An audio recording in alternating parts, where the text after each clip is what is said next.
আসসালামু আলাইকুম প্রিয় শিক্ষার্থীবৃন্দ। কল্লো লার্নিং হাবে স্বাগতম।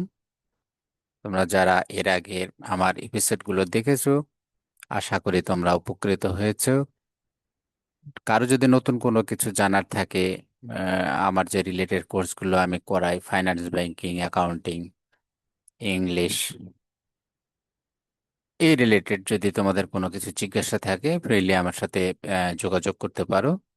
তো আমরা আজকে ক্লাস 9-10-এর ফাইন্যান্স অ্যান্ড ব্যাংকিং এর অত্যন্ত গুরুত্বপূর্ণ একটা অধ্যায়, মূলধন ব্যয়, কস্ট অফ ক্যাপিটাল, 7 নম্বর চ্যাপ্টারের আমরা সৃজনশীল 1 সলভ করেছিলাম। ওখানে দুইটা সৃজনশীল আছে, আজকে 2 নম্বরটা সলভ করব। তো তোমরা আহ, যারা 1 নম্বরটা দেখেছো, তাদের জন্য আরো সহজ হবে। যদি না দেখে থাকো, এই সিরিজটা অবশ্যই দেখে আসবে। আমি এখন সরাসরি চলে যাচ্ছি সেইখানে। আমি শেয়ারটা দিই স্ক্রিনটা। হ্যাঁ, তো এই যে আমার সাথে যোগাযোগের এখানে হোয়াটসঅ্যাপ নাম্বার আছে, ইমেল নাম্বার আছে, সেই তার মাধ্যমে তোমরা রিচ করতে পারো। আর আমার চ্যানেলটা যদি ইতিমধ্যে সাবস্ক্রাইব করে থাকো, তোমরা অসংখ্য ধন্যবাদ। যদি না করে থাকো, আশা করি আমার চ্যানেলটা তোমাদের কাছে প্রত্যাশা থাকলো আমার চ্যানেলটা সাবস্ক্রাইব করবে এবং বন্ধু বান্ধবদের মধ্যে শেয়ার করবে, যাতে সবাই উপকৃত হয় এবং তোমরাও যাতে আপডেট হলে, নতুন ভিডিও আসলে তোমরা সাথে সাথে পেয়ে যাও। এবং এই চ্যাপ্টারের শেষেই একটা কুইজ দেওয়া আছে, এই যেটা ডেসক্রিপশন সেকশন এবং কমেন্ট সেকশনের মধ্যে দেওয়া থাকবে। এই কুইজটা অবশ্যই তোমরা দেবা। তোমাদের বইয়ে যে কুইজটা দেওয়া আছে, এর সাথে আরো অতিরিক্ত দিয়ে এখানে সাজানো আছে। এবং আমার ওয়েবসাইটের ক্যাপিটাল ইনসাইট বিজিতে একটা রিসোর্স পেজ আছে ডেডিকেটেড, সেখানে কিন্তু সবগুলো জিনিস এক জায়গায় গুছিয়ে পাবা তোমরা। এখানে আমি আস্তে আস্তে রিচ করব অন্যান্য যে ইয়েগুলো আছে তোমাদের, অন্যান্য চ্যাপ্টারের প্রশ্নগুলো আছে, এগুলো গ্রাজুয়ালি আমি ওখানে, একটু সময় লাগবে, আমি গ্রাজুয়ালি আপডেট করব। তো এটা হলো রিসোর্স পেজ। এইখানে ঢুকলে তোমরা কস্ট অফ ফাইন্যান্সের, কস্ট অফ ক্যাপিটাল, এটা রিলেটেড সব ম্যাটেরিয়ালস গুলো এক জায়গায় পাবা। তা আমরা এই 82 পৃষ্ঠা যে সৃজনশীল আছে 2 নম্বরটা, এখন আমরা এটা সলভ করব। তো একটু পড়ে দেখি এখানে কি লেখা আছে, আসলে কি বোঝাতে যাচ্ছে। বলছে, আরিয়ান কোম্পানি এর একটা নতুন প্রকল্প গ্রহণের জন্য 25 লক্ষ টাকার প্রয়োজন। তা তাদের 25 লক্ষ টাকা দরকার, নতুন একটা প্রকল্প করতে চায়। বলছে তাদের 22 লক্ষ টাকা বার্ষিক 10% হার সুদে সঞ্চিত তহবিল হিসাবে জমা আছে। তাদের 22 লক্ষ টাকা নিজেদের ফান্ড, একটা তহবিলে, সঞ্চিত তহবিলে জমা রাখা আছে। সেখানে সে 10% হারে মুনাফা পায়, এটা তাদের আয় হয়। 22 লক্ষ টাকা তাদের নিজস্ব ফান্ড, সারপ্লাস ফান্ড, এই সঞ্চিত তহবিলের সেখানে রাখা আছে। তো বলছে ব্যাংক থেকে উক্ত টাকা উত্তোলন করে নতুন প্রকল্পটি গ্রহণ করা যেত।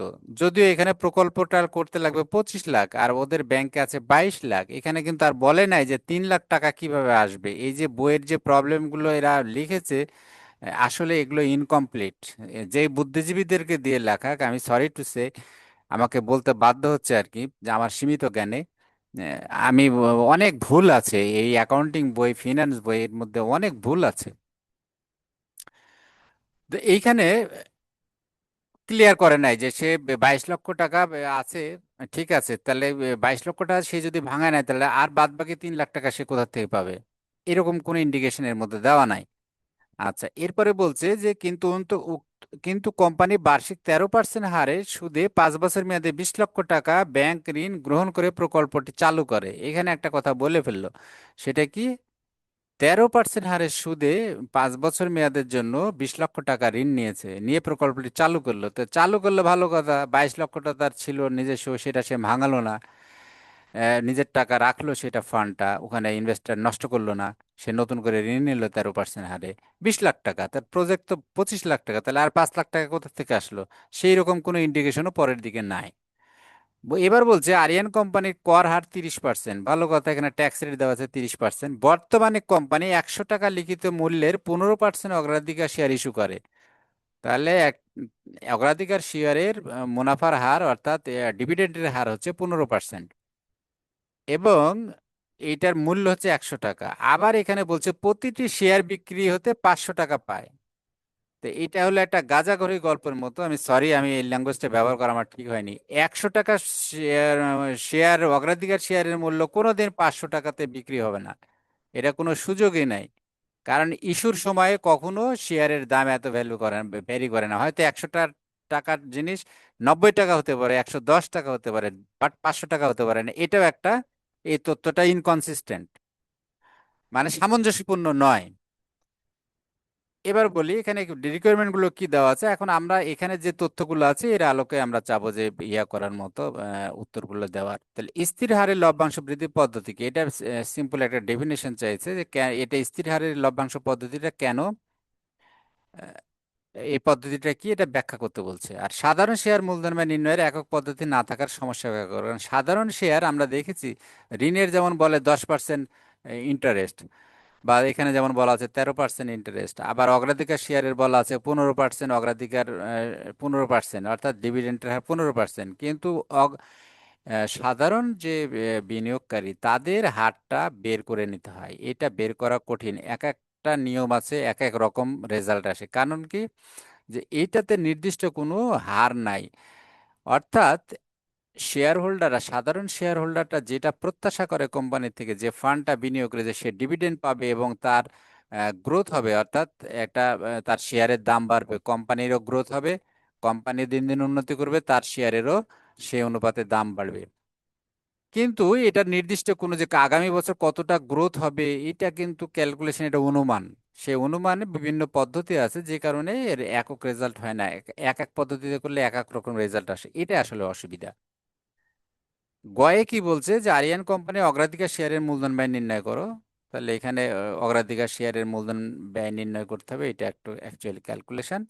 আর ঘতে বলছে মূলধন খরচের বিবেচনায় আরিয়ান কোম্পানি ঋণ গ্রহণের যৌক্তিকতা বিশ্লেষণ করো। তাহলে এখানে ঋণ গ্রহণের যৌক্তিকতা বিশ্লেষণ করতে বলছে। তাহলে এখানে দুইটা প্যাচ আছে। দুইটা প্যাচ হলো, একটা তার নিজের টাকা ছিল 22 লাখ টাকা, সে না নিয়ে ঋণ নিল। আর একটা, সে হচ্ছে অগ্রাধিকার শেয়ার ইস্যু করছে, এই, 500 টাকা করে ইস্যু করছে। তো 500 টাকা করে ইস্যু করলে অগ্রাধিকার শেয়ার যদি আনলিমিটেড সে ইস্যু করতে পারে, আমরা দেখবো যে ক্যালকুলেশন করে তার খরচ কত। তাহলে তার এর খরচ 15% দেখাচ্ছে, কিন্তু এর খরচ তো 100 টাকার সে জিনিস বিক্রি করছে 500 টাকায়, তার মানে তার তো খরচ কম, সে অনেক টাকা বেশি পাইছে। তাহলে সেক্ষেত্রে তার খরচ অনেক কমে যাবে। সেই ক্ষেত্রে যদি তার সুযোগ থাকে, ঋণ না নিয়ে সে অগ্রাধিকার শেয়ার ইস্যু ইস্যু করবে। এখন আমরা এই কম্পেয়ার গুলো দেখবো। এখানে যদিও তার তথ্যের, আমি বলছি যে এটা ইনকনসিস্টেন্ট ডাটা, এখানে হলে সঠিকভাবে এই প্রবলেমটা লেখা হয়নি। যে এক্সপার্ট দিয়ে লিখেছে সেই এক্সপার্টের এখানে সীমাবদ্ধতা আছে, আমি সরি টু সে। আমি জানি না উনি কোথাকার প্রফেসর, কি ভাবে উনি পড়ান ছেলেপেলেদেরকে। প্রশ্ন যে সেট করছে এটার মধ্যে কোনো কনসিস্টেন্সি নাই। তাহলে প্রথম প্রশ্ন হলো স্থির লভ্যাংশ পদ্ধতিটা কি আসলে। তাহলে আমরা এখানে কি কি তথ্য পেলাম, আমরা যে প্রকল্পের প্রয়োজন হচ্ছে 25 লক্ষ টাকা, সঞ্চিত তহবিলে আছে 22 লক্ষ টাকা। তো এটা ইতিমধ্যে নিজস্ব অর্থ, তাই নতুন অর্থায়নের উৎস নাই, যদিও সেই তহবিল উত্তোলন করে নতুন প্রকল্প অর্থন করা যায় বা যেত। এখানে যেত দিলে ভালো হবে মনে হয়, যেত, সরি, হ্যাঁ। তাহলে বলতেছে এখানে যে তার 22 লক্ষ টাকা সঞ্চিত তহবিলে ছিল, সেটা সে ভাঙিয়ে নিতে পারতো নতুন প্রকল্প করার সময়, অথবা সে অন্য কোনো উৎস থেকে ওই টাকাটা সংগ্রহ করতে পারতো। ব্যাংক ঋণ নিয়েছে 20 লক্ষ টাকা, ঋণের সুদের হার 13%, ঋণের মেয়াদ 5 বছর, কর হার দেওয়া আছে 30%, এবং অগ্রাধিকার শেয়ারের অভিহিত মূল্য 100 টাকা, অর্থাৎ তার ফেস ভ্যালু 100 টাকা শেয়ার, লভ্যাংশের হার 15%, আর বিক্রি মূল্য 500 টাকা। 100 টাকার জিনিস বিক্রি করছে 500 টাকায়, রিয়েলি অ্যাবসার্ড। আচ্ছা, তাহলে এখন আমরা প্রবলেমে আছি। তাহলে স্থির হারে লভ্যাংশ বৃদ্ধি পদ্ধতি, যেটাকে গর্ডন মডেল বলে, কনস্ট্যান্ট গ্রোথ ডিভিডেন্ড মডেল বা গর্ডন মডেল বলে, এটা হলো সাধারণ শেয়ারের মূলধন বা নির্ণয়ের একটা পদ্ধতি, যেখানে ধরা হয় ভবিষ্যতের লভ্যাংশ প্রতি বছর একটা নির্দিষ্ট হারে বৃদ্ধি পাবে।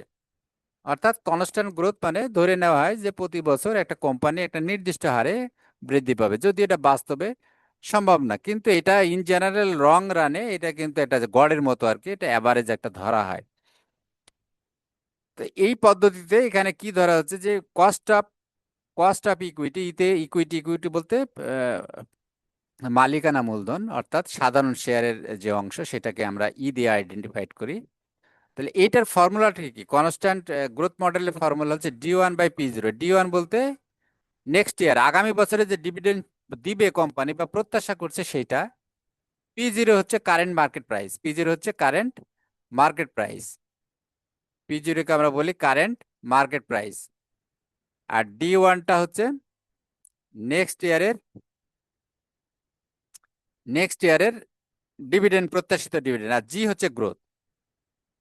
তো এই ফর্মুলাটা ব্যবহার করে আসলে করা হয়। তাহলে এটাকে খুবই সোজা আমরা লিখলাম কি, এটার মূল থিমটা হচ্ছে যে ডিভিডেন্ডটা একটা নির্দিষ্ট হারে প্রতি বছর বাড়বে এই পদ্ধতিতে, এই প্রয়োগ করে স্থির হার লভ্যাংশ পদ্ধতিতে হিসাব করা হয় এবং তার সূত্রটা এটা দিয়ে দিলে তোমাদের অ্যান্সার হয়ে যাবে। এবার খতে বলছে সাধারণ শেয়ারের মূলধন ব্যয় নির্ণয়ে একক পদ্ধতি না থাকার সমস্যা ব্যাখ্যা করো।